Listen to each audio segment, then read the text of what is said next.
Hey, thanks so much for being here. Welcome or welcome back. So today I am going to try something a little different. I am in a different setup. So hopefully this is the background noise is not too distracting, and we can talk about this specific topic that I wanted to share for some time now, and I finally getting around to it. And it is how to create meaningful to-do lists to help you stay productive and focused throughout the day. So if you're interested, I hope you stick around. Before we get to the spread that I did to show you a visual mind map of my approach to to-dos and productivity, I am going to show you what I use in my actual planners, and that hopefully can give us some context as we go through the visual spread. So here I have a few of my, well, actually the main planners that I use on a daily basis.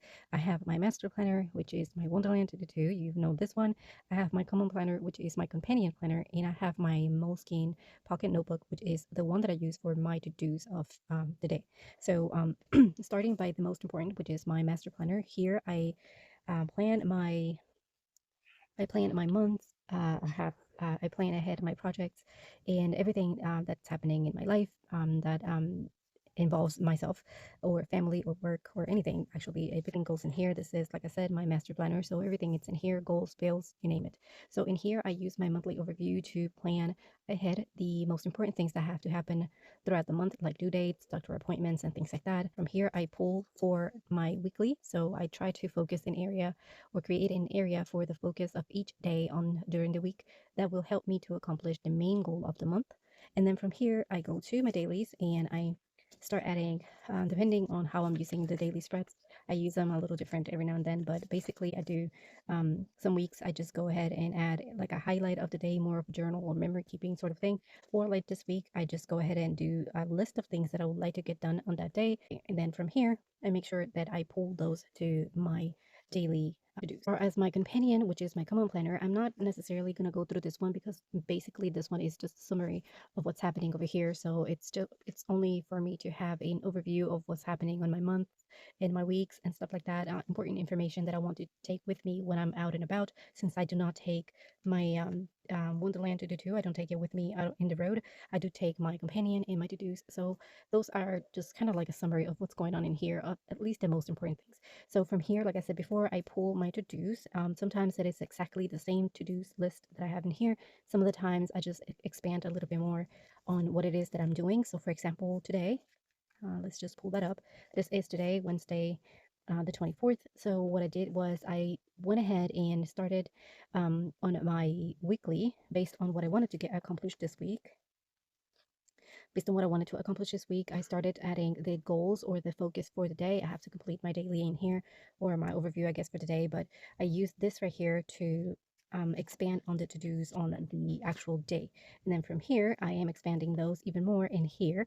And that way I can have a little bit more explanation on what it is that I want to focus on. So for example, in here, I just wanted to make sure that I filmed a few of topics this morning. And this is me trying to build up my content bulk or vault, I guess, to have content available for me to when I'm traveling and I don't have the availability to be filming in the road. So I do want to have like a store options of content to pull from if I have to. And so I wanted to focus on 3 topics today, which is what I've been doing. So, but in here, as you can see, I only have filming in the morning, and that's a goal. And that's pretty much it. There's no more information about that in there. But in here, since this is the one that I have open with me throughout the day, this one is the one that I start adding a little bit more details. So in the morning, I started filming 3 topics and I am writing them down. And then I have other areas that I want to focus on throughout the day. So again, like I said before, I just kind of pull from here and expand in here. And then this one is the one that I have open with me at all times throughout the day. So now that we went through like the process of defining what it is that you want to accomplish throughout the month and then pulling that to your week and then from your week to today's, I can talk about a little bit of this process with a little bit more context, I guess, hopefully, to help you perhaps follow my thought process. So how to set up a to-dos.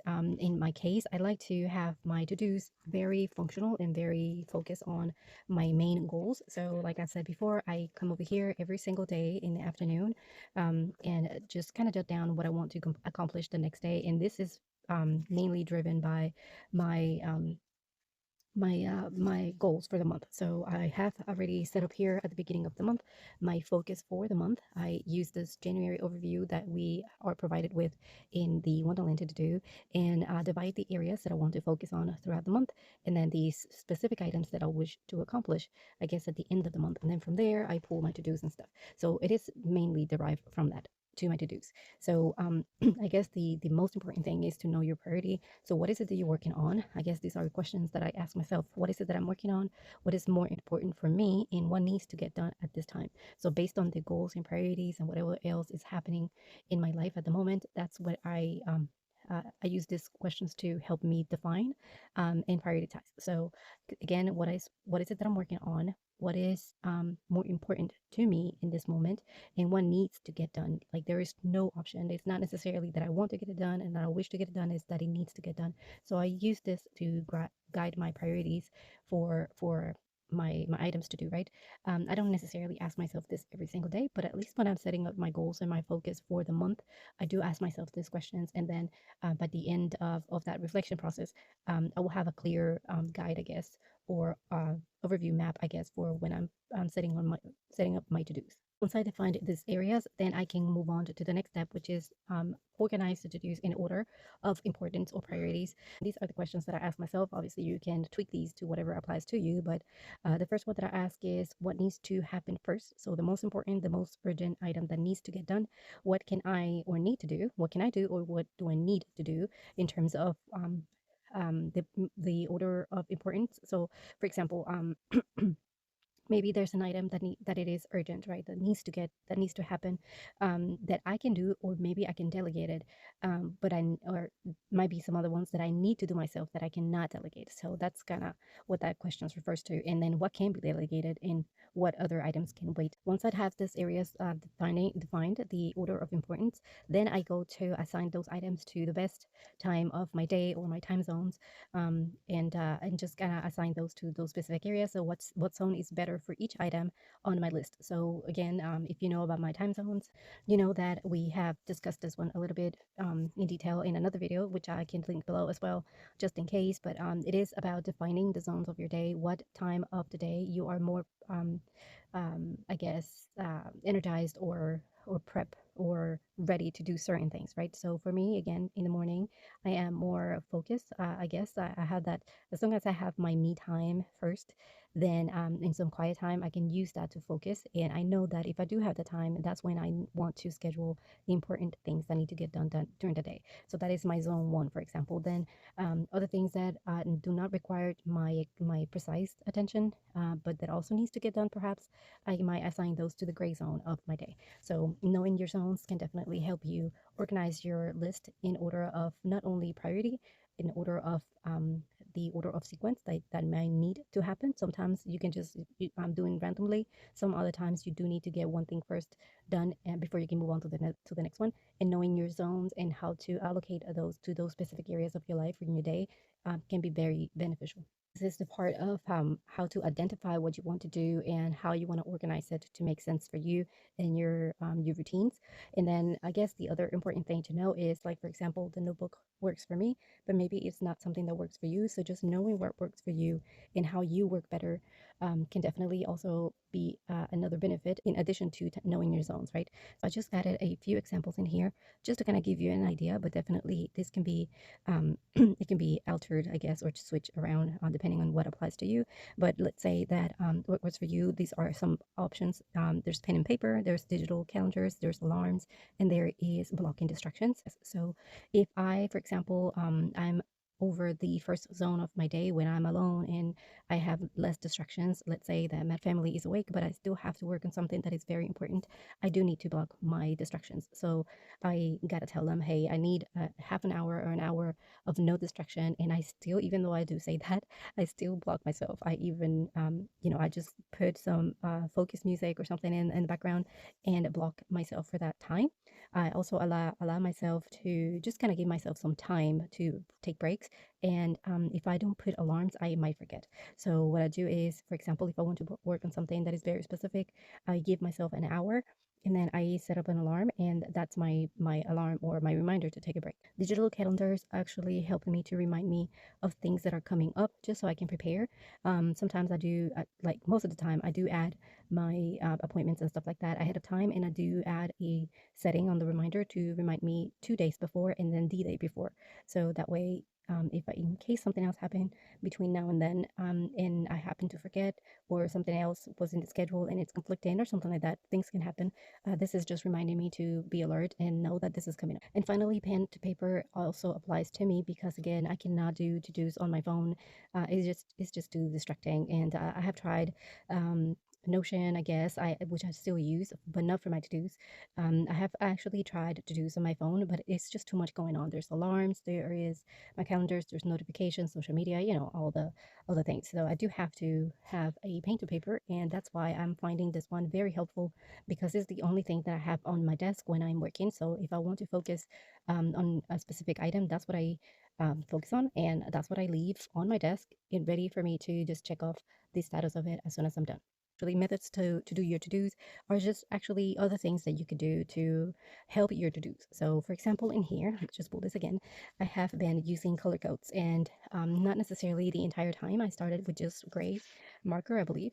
Um, let's just pull the first one here. So this was just doodles after the fact, but mainly what I did was just add the day and the item that I wanted to get done, and then that was it. And I just used a gray dot to add an area for me to update the status of the item.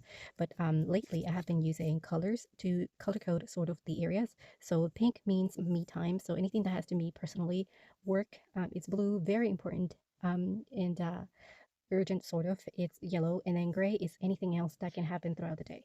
So that's what I have been doing in here, and it truly has been very helpful to help me focus and to remind me of the items that I want to work on. So the yellow works very well to remind me of very important things that needs to happen, that they are not necessarily things that have to happen first thing in the morning. So for example, in here it is all the way at the bottom, and it is because it doesn't really have to happen in the morning. The filming actually has to happen in the morning because it's the most quiet time of my day. Now, color coding can be applied not only to the to-do actual physical to-dos, but it can actually be applied to your calendars. It could be applied to alarms, even alarms. I do use emojis, and I try to pick or choose an emoji that is the color is relatable to my color codes. So, for example, if I want to do something that is very, very important and I am planning it on my digital calendar or my Google calendar, I use yellow color to highlight that specific item. If it is pink, it's something that's personal, and so on. And as far as music and blocking distractions go, I have been trying to create a specific playlist for specific items. So, for example, if in the morning I just want to focus on filming or editing, for example, so something that doesn't require me to just be focused and talk and all that stuff, but it just require me to just stay focused on that one item at a time. I have a playlist for editing, and I have a playlist for exercise, and I have a playlist for cleaning, and a playlist for just me time and fun time. So each area has in its dedicated playlist, and that not only helps me to focus on that specific item in the moment, but it also helps me to create a connection with that item that I'm working on, and to help me sort of like a jump start, like a reminder of what it is that I'm supposed to be doing at that time when I'm listening to that playlist. These are some ideas and I guess tips on what you can do to make your to do more meaningful and more functional and very purposeful, I guess, for your items and what you need to be doing every single day, and how to apply what you actually use. I guess I assume in my case, I do use color coding for monthly planning, for even pre planning, but I can use that to help me in my brain to be focused on specific items at specific times and kind of make it fun along the way. So listening to music when I'm working on something that is important and I'm trying to stay productive, it's to me is adding fun to the task. Same thing as adding colors to the different areas, or even using emojis to kind of trigger the alert of something specific coming up. Now, if you have used any of these or you have any other tips that we can add to this, please leave them below in the comments so we can learn from each other. And I hope that these tips have helped you in some way. Thank you so much for watching, and I will see you on the next one.